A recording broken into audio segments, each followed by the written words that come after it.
Itong bahay na ito mga kaibigan, ay pagawa natin noong taong 2021. Ito yung pangatlong pabahay natin.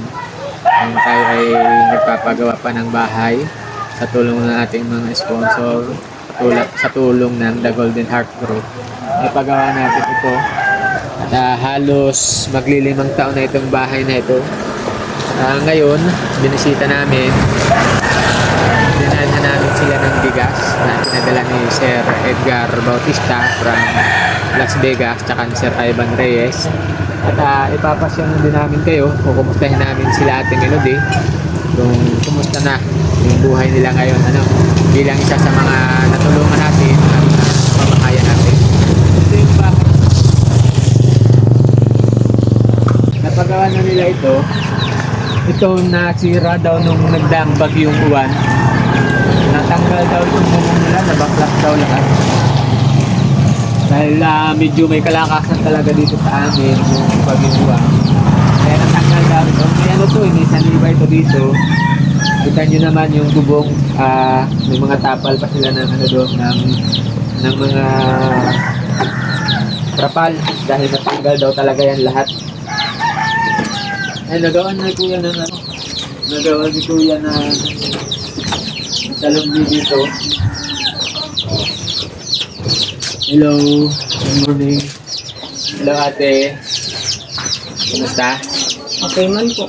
Ayan, ito si Ate Melody mga kaibigan, yung napagawa natin. Okay pa yung yung Okay man po yung nito. yung kisame. Yung kisame to. Ayun, nakapasok. Okay pa. Tanggalan talaga yung bubong. Hanggang ngayon po baga sige ang agos ng tubig. At tapos isa na lang yung kwarto. Di ba dalawa? Isa lang talaga? Isa lang po. Ay, isa lang.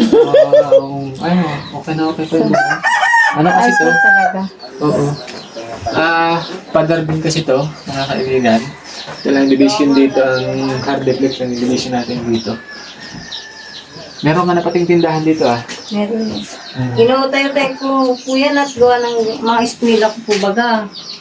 Mga graduate ako, 2. Taas 3 taon, may isa pang graduate. Gusto ko may makatapos man na sa kanila. Okay. At least nakakapag-aral ng maayos yung mga anak mo ngayon. Sa sikap. Oo. Tama, sikap lang. Konting sikap, tiyaga. Di paano, kayo ba yung tatanggap sa sa barangay na o sa galing government? Wala pa po. Wala pa. Pero binisita naman kayo. Sana. Opo, may nagbisita po dito yung taga-munisipyo. Pero sa palaran pa yun. Pero bibigyan daw. Hindi ko pa po. Kasi yun ay parang mamimili pa rin sila ng taong mabibigyan. Sa dami po kasi nasiraan. Okay. Pero at least wala pa naman natulo dito sa ating sa ating desyamin.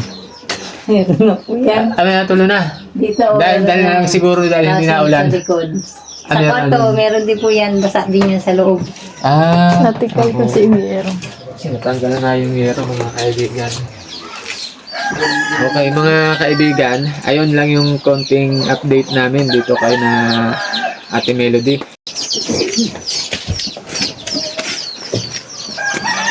So, kasama to sa improvement nila. Kasi meron silang karitindahan, dati wala ito. Meron silang karitindahan. May nakakapagpaaral na din naman sa atin yung ito. Ito. Dati malilate pa ito Meron na ako dyan pitong re-referent. Henry. Ipapalit ko dyan. Ito. Melvin. Ito si Melvin. Ayun ang Jerry. Jerry.